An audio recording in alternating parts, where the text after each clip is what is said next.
atakulipia sare, atakulipia kila kitu.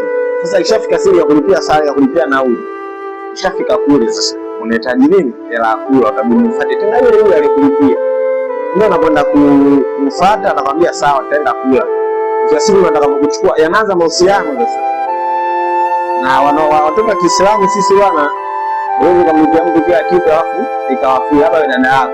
Sasa ndio tunakuja huko kwenye mada ambayo wanawake wetu, dada zetu wa madrasa wengi sana wanaingia kwenye matamanio ya kimapenzi na vijana wa madrasa.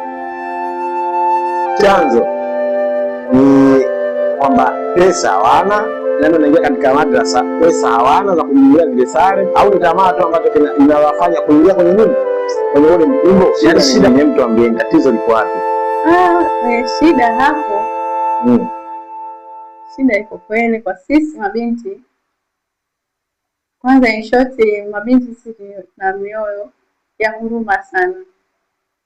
Mnawahurumia mashemeji. Sikiliza. Yaani ungesema na roho huruma kwamba mnawahurumia mashemeji. Sio, yaani Talk 2026 sisi na wewe.